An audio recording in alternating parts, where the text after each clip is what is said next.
Kalian pasti pernah dengar pepatah, roda kehidupan itu berputar.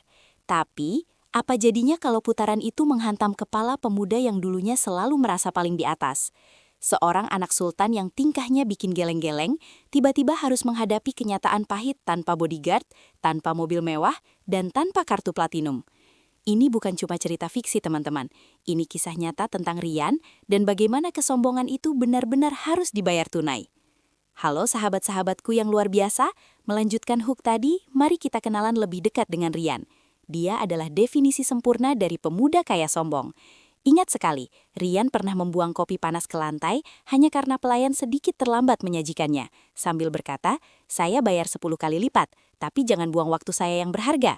Kesombongan dan arogansinya itu sudah seperti oksigen baginya, di mana setiap napas yang dia ambil harus disertai dengan peremehan terhadap mereka yang dianggapnya kelas 2 atau kelas pekerja.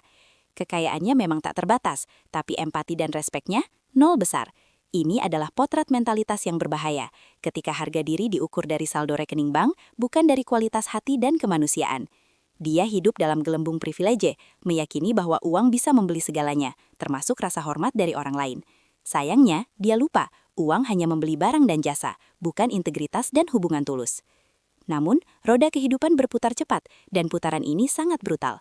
Kehancuran Rian terjadi bukan perlahan, tapi seperti meteor yang menghantam tiba-tiba. Bisnis ayahnya terlibat skandal besar, dan semua aset dibekukan. Nama keluarga yang tadinya disegani, kini dicemooh sebagai penipu.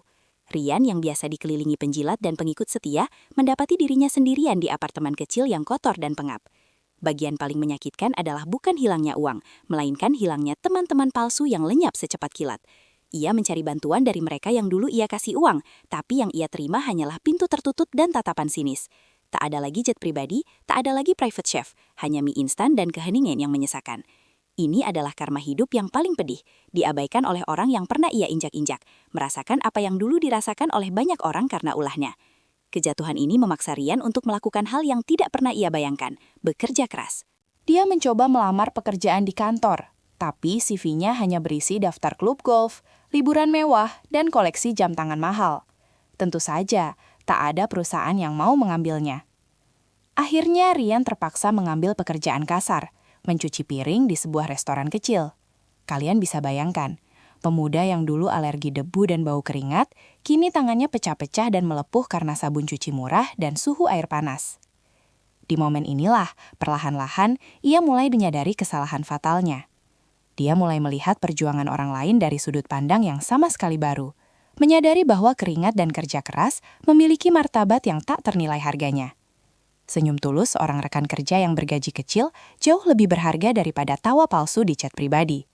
Ia bukan miskin materi lagi, ia dulu miskin jiwa. Di restoran itu terjadi momen yang mengubah segalanya. Dia bertemu kembali dengan salah satu pelayan dari masa lalunya, pelayan yang dulu pernah ia permalukan.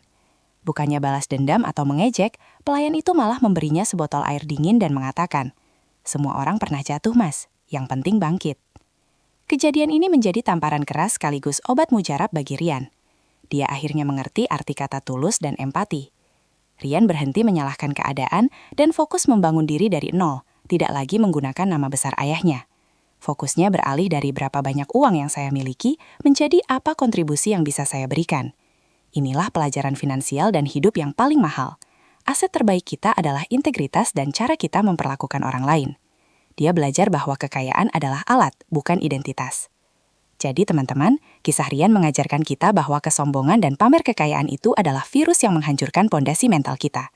Jika kalian sedang berjuang meraih kesuksesan finansial atau sedang berada di puncak, ingatlah untuk selalu menjaga kerendahan hati. Jangan sampai kalian mengorbankan kualitas diri hanya untuk membeli harga diri dengan uang. Tetaplah rendah hati, teruslah berempati, dan yakini bahwa kekayaan sejati adalah kekayaan hati. Kalau kalian merasa cerita Rian ini relate atau menginspirasi, tinggalkan komentar di bawah, siapa Rian di hidup kalian.